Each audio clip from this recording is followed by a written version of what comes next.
is fatigue.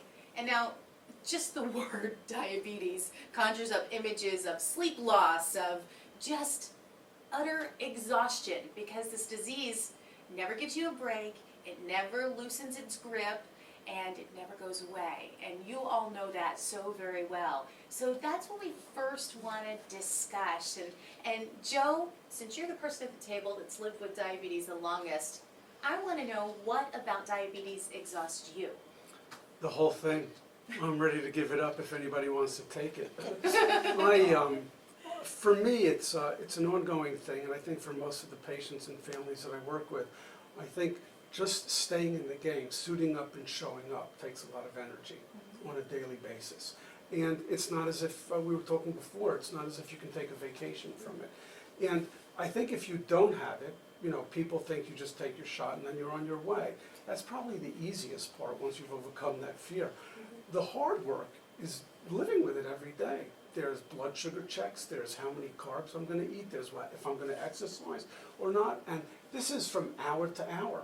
I think someone once calculated if you're managing your diabetes well, you're spending about 2.5 to 3 hours a day just thinking about it. That's Just thinking about it. And so what I do to sort of deal with the exhaustion from time to time, which happens on a regular basis, is instead of getting depressed about being so exhausted, what I've done is I started scheduling my diabetes depression days. And I call my friends and I tell them next Tuesday from 9 a.m. to 2 p.m. I'm going to be depressed and exhausted, and I want you to call me every hour and tell me how courageous and inspiring I am. And I go out and I buy 2 pints of Ben & Jerry's ice cream, fudge swirl, and chocolate chip cookie dough. And the biggest thing for me, though, out of all that, and then I sort of set my day aside, you know. And the biggest thing for me, though, the most courageous I feel, is calling into work and saying that I'm having a hard time and that I'm not coming in. Sam was talking before about how his son Joe sometimes has lows that are really difficult and then has to wake up the next morning and go to school. And this is what I'm talking about. It's like, you know, there's no rest for the weary with this disease. So for myself, this is how I sort of build into staying in the game, because I feel like it's a marathon, not a 50-yard dash. And for the families that I work with, I think I let them know that there's no shame in falling apart. You have to fall apart every so often. You have to be exhausted. You have to, you know, moan about it and whine and complain and everything like that as just part of it, you know. Because it's important to strategize for every person Yes. in the family unit, isn't it? Yep. Totally. I mean, we Yeah. can't leave anybody out No, and because for everybody's parents, touched. no, and you know, that's why I think camps for kids with diabetes are so good. They're good for the kids, but they're excellent for the parents. They give everybody a break. Diabetes tends to be the main focus in the family, even if you're integrating it well. And it gets exhausting just staying on top of it all the time and letting go and chilling and maybe checking 2 times a day, you know, for the day and taking a break and that kind of stuff. I think enables you to stay in the marathon. Now, Kathy, the number one thing, we're talking about exhaustion and fatigue, but if we drill down further, sleep. Yes. And that's what I hear Yeah. most from parents, is that they just wish they could sleep again. Yes. Can you talk to us a little bit about the importance of sleep and how they might be able to strategize their lives? Sure. If you look at a 24-hour day, technically, 1/3 of our day we're supposed to be sleeping. And you ask yourself, and those of you listening, how many of us actually sleep during 1/3 of the day? Probably none of us. Right. So sleep is supposedly an easy task, but it's unexpectedly difficult to fit into our daily lives. And a couple things I want to talk about with respect to sleep. There's sleep quantity and sleep quality. And what we mean by sleep quantity is maybe you go to sleep at 11 o'clock at night and sleep until 7 in the morning. So you think, I got 8 hours of sleep, I should feel good. But did you get quality sleep? So when you laid down at 11 o'clock at night, were you thinking about what happened today? What should I have done differently? What's coming up tomorrow? You're fretting, you're planning, you're thinking about your child and the what ifs and so forth. So you may physically be laying down for 8 hours, but you're not sleeping for 8 hours. Maybe you're getting 6 or 5 hours of quality sleep. And so that's one of the things we need to think about. A lot of the sleep specialists say when you wake up you should feel refreshed. right? How many of you feel refreshed when you What's wake that? up? Yeah, What I is think it's a that? universal no at the table. What is Everyone that? refreshed? But interestingly enough, a lot of the studies show too that we develop a tolerance for sleep deprivation. So what happens is you get used to not feeling refreshed and that becomes your norm. So you don't even realize that you're sleep deprived. And what happens with sleep deprivation is it affects us in terms of our physical ability, our cognitive ability, and our mood. So decision making, we're not as good at making decisions, which impacts us and our kids when it comes to diabetes management. We may be more irritable, we may be moody, we may not take the time to plan and think. And so when we talk about communicating with other family members and having, just the ability to take a day off or to Yes. say, this is my day, if you're sleep deprived, you may not even think that you need that. I have to tell you that one of our participants online just entered a comment which blows my mind. This is the best comment. She said they have installed a doorbell by their daughter's bed and she rings it for assistance. And Yeah. since then they've been able to sleep without worry. I love it. Wow. That's a wonderful idea. I mean, I wish I had one of those. That's a great But- idea. That's We, a- with my son, because he's real active in sports and everything, so he sleeps hard when he's asleep. Yeah. So he's 13, we have a baby monitor in the room, Mhm. and then we have an intercom that's not always on, so we can hear him on his side. He'll wake up and won't ring the bell, but he'll say, hey, I need some help, or I'm sick, or whatever the case may be. And then we can communicate back with him by hitting our little receiver going back into his room so he can hear us. Okay. But that's the only way, and you were talking about Yeah. sleep deprivation. Yes. He can sleep hard, but on the days that we know he's had a huge active day or, Right. or issues with blood sugars, Right. we listen to that thing and then we have to go up there and test him. He sleeps on the upper floor and we're on the first floor, so we've Okay. gotta go up the stairs. Yes. We try not to wake him up, test his sugar, Mhm. and the fatigue on that, he's fatigued, even though he's not waking up, he's not getting a solid sleep. Right. We're fatigued by Exactly. listening to the monitor or Exactly. taking care of this, so the fatigue factor, and that we all laughed when you said, are you sleeping? Yeah, we're sleeping as best we can, but Right. that's the disease, and Right. I'm sure everybody that Mhm. knows diabetes knows Yeah. that's the fact. Now, what do you guys do in your house with you and your wife? Do you negotiate who has which day to get a full night's sleep? No, we both sleep together, and we listen to the monitor, and generally one of us will go upstairs if something goes wrong. But I mean it's not every night, so he does sleep good some nights. But it's the 24-hour care that you never know. We were talking earlier amongst ourselves that you don't ever have a break. So when is that low going to hit? When is that cry out going to come out in the middle of the night? I need help. I'm heading to the bathroom to throw up when my blood sugar is crashing. You don't know when that's going to hit, so Right. you have that monitor always on. So there's always a level of sort of low-grade tension. Well, it's not Exactly. just tension, What's I mean, gonna we're hit, used to it now We're after Right, years. right. It's an alertness, Yes. so Yeah. I can wake up on a blink of an eye Right. from that monitor. So, and people say, oh my God, my baby's crying, it's 6 months old. I've been doing this for 6 years. Yeah. Yeah. So, and I'll continue to, you have to do it, so it's Of not a course. problem. Right. What about you and your Well, experiences? I tell all parents that you'll never sleep again until your children leave for college. Because you always sleep with one eye open, with Yes. diabetes or without it. But I thought when Robert left, he's got it under control, he's gonna do well, and then Peter was diagnosed. So now I don't sleep well thinking about what's gonna happen to him. I'm afraid to go to sleep because I know as soon as my head hits the pillow, I'm just racked with worry. And it's just, until we learn to live with Peter's diabetes, which we're learning that process right now. We're still going to that stage of grief with diabetes. I think it's a never-ending process with grief. You cry for a life that you never had or a life that you missed. You cry for a good night's sleep. Then you feel kind of bad because you're like, just feel good already because you're so tired all the time. Yes. And my children are across the country, Right. and when the phone rings, if they call me at 10 o'clock, my heart jumps out of my chest like, what happened, what happened, what happened? So right now I'm in that grieving stage still with Peter John and learning how to get a good night's sleep. I went to my doctor and I told her everything, like Yes. so we Yeah. need to tell our doctors, our psychologists, our gynecologists, what's going on in our life. I said, I have got to get some sleep. I am so physically exhausted that I'm no good to anyone. Right. And I I should be having a life of my own Right. to a certain extent. Right. Because my children are halfway across the country, but you can't live unless you get some sleep.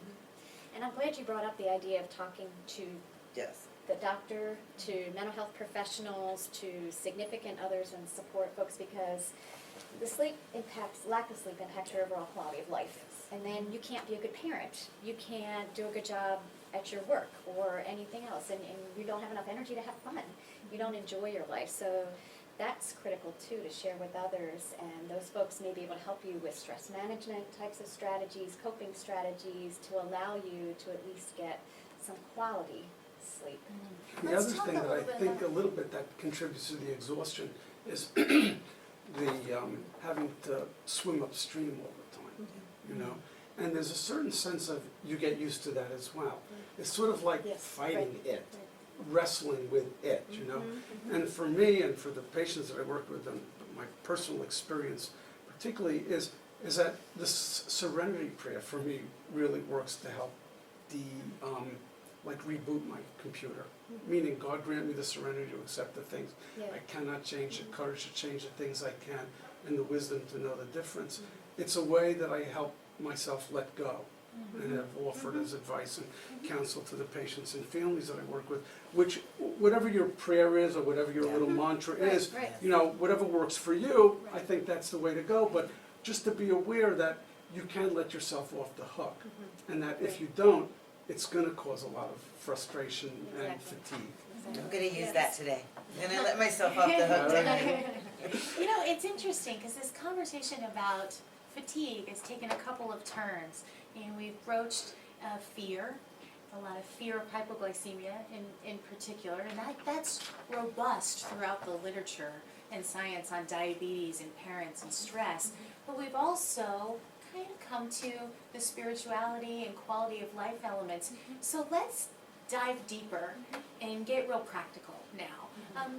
You know, what are the specific strategies that you've heard about in your practice, or that you know about that we can reference, so that the parents can then start to go, okay, maybe that'll work for me, or maybe I'll try this one. And then I want to hear more about specific strategies that you've utilized as well.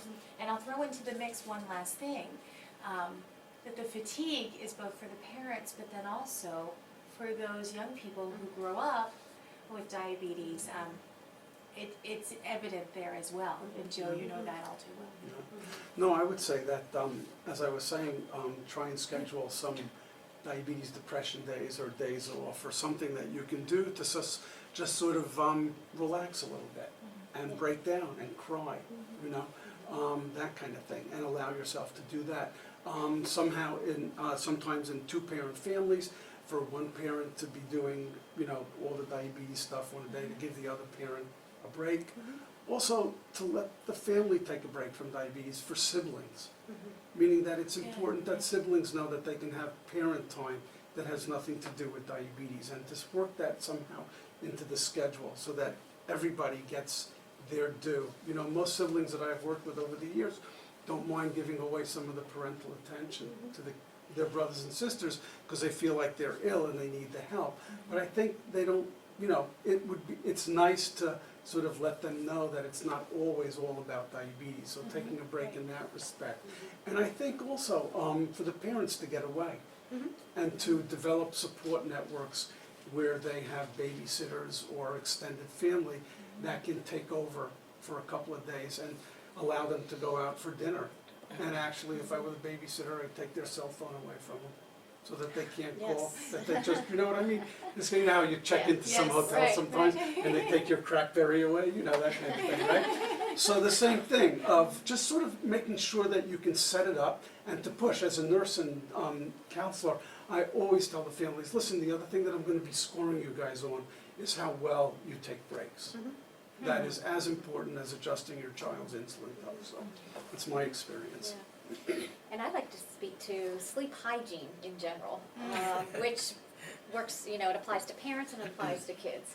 And things like having a regular routine bedtime, particularly for kids, but for parents as well. You know, we get caught up in kids at school, homework, extracurricular activities, doing laundry, you know, before you know it, it's midnight and you gotta get up at 5 and there goes your quality and quantity of sleep. So having that regular bedtime, having a regular routine. It's recommended that in bedrooms, there's no television, there's no computer. Kids can't take their cell phones in, so they're not texting at all different hours. And I love what the parent recommended that tweeted in and said, you know, they use the bell. So it's a way for communication, or you use the baby monitor. There's a way for communication around crises and situations when your child needs you and you need to check on them, but you take away the other types of distractions. And the other thing to think about is, what do we all do when we're tired? When we don't get enough sleep, we tend to ingest a lot of caffeine. If you ingest a lot of caffeine, that's just the opposite. It's going to rev you up, and then you're going to continue to have problems with sleeping. So avoiding caffeine the second part of the day. Parents avoiding alcohol as much as possible, because that can disturb sleep. So there are some general things just around sleep itself and sleep hygiene that can help. Those are valuable insights.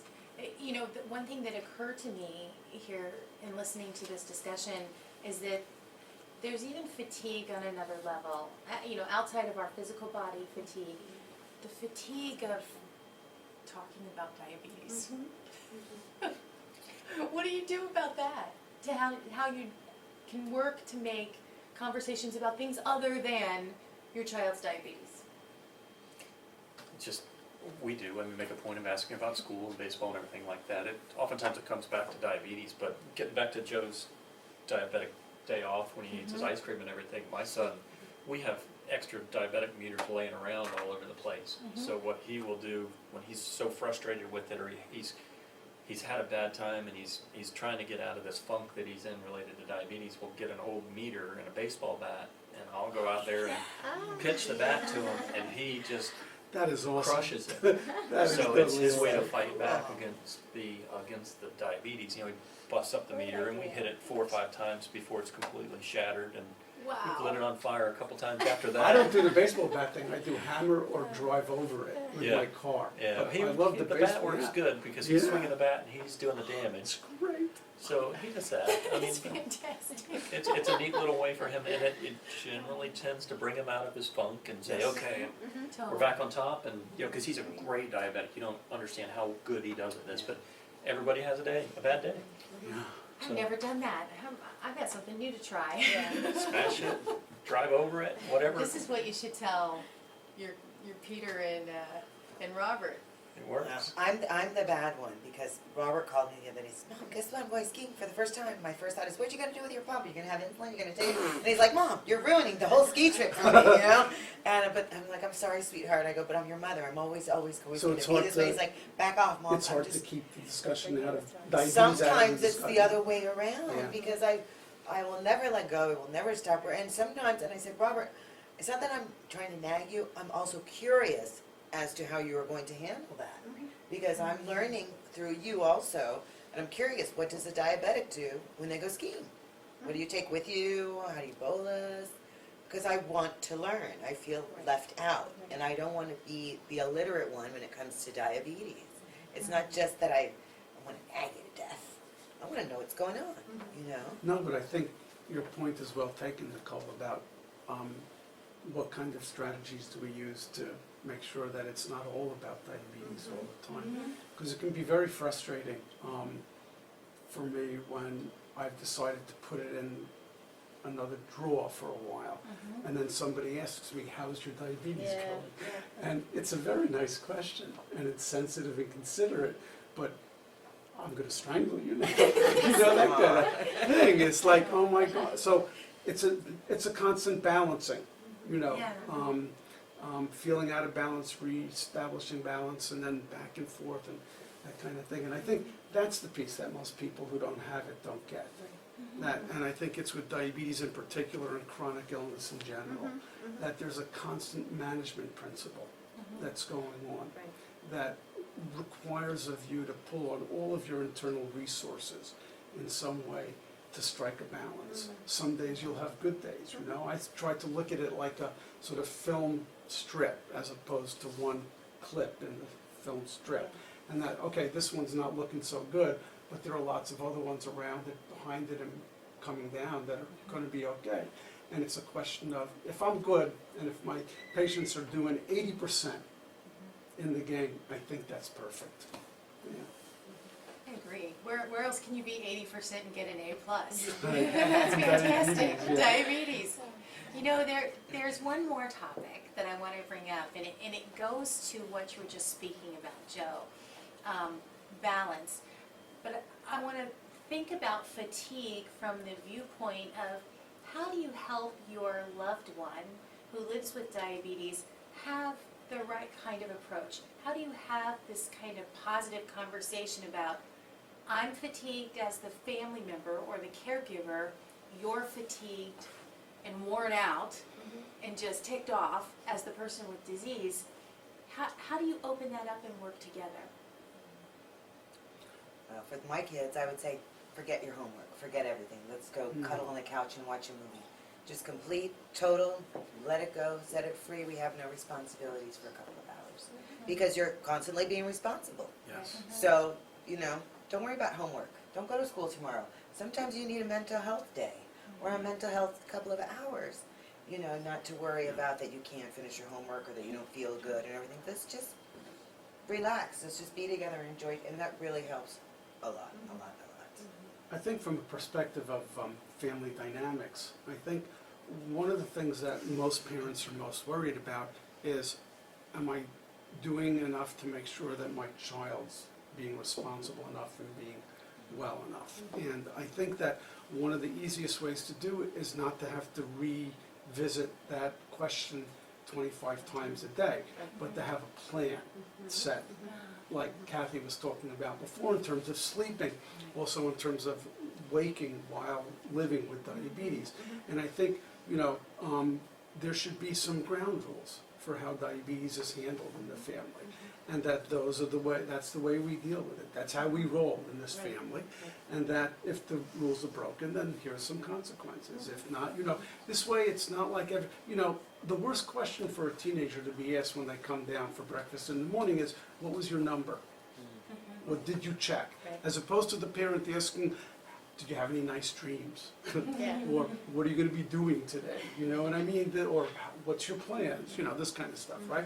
So I think, you know, if kids know that they need to keep a written record and parents know that they can go there to get it, you know, this is just an example, right? That's the way it goes. If parents know and the kids know that, you know, I have to check 4 times a day, and if I don't, something happens, there's no need to have a big diabetes argument in the middle of the day. Right. Treat it like a weekly report card, wait till the end of the week. And, okay, this is what happens, you know, that kind of stuff. But some kind of plan for integrating the management of it so that it's not 24/7 than it is. Yeah. Some of the, sometimes we'll talk about family rituals, and that would be like a family ritual. And you have other family rituals, like eating dinner together, whenever that's possible, or going on vacations together, and those kinds of things. But that can be part of a family ritual, is you keep a diary, and I'm going to check it 4 times a day, or a log, and so forth. And as you said, that way, teenagers don't like to answer any questions, period. So, you know, how you feel, they don't even want to answer that. So to have something where there is an expectation, but I'm not going to ask you all the time, I think that's a No, and wonderful exactly, and the suggestion. collaborative decision-making process, Absolutely, right? right. You want me not to nag you? You do your stuff. Exactly. You know, I asked the teenagers, you want your parents, what's the easiest way to get your parents off your back? Oh, do what I'm supposed to do. Right. Okay. Okay. Right. Easy There you go. answer. Yeah, totally. Well, thank you for all of this fabulous input. I think what I've learned is that we have to get Joe out of the pen and paper ritual of writing down blood sugars, and we'll get you the electronic devices to upload it. Oh, you know, but he's been successful for 52 years, so we don't get to. Why change it? But I have to tell you that some folks online did say, I'm getting a baseball bat now. Yeah, way to go. So we've learned some great techniques and some great strategies, and I'm appreciative to each of you for sharing those. Thanks for being a part of this.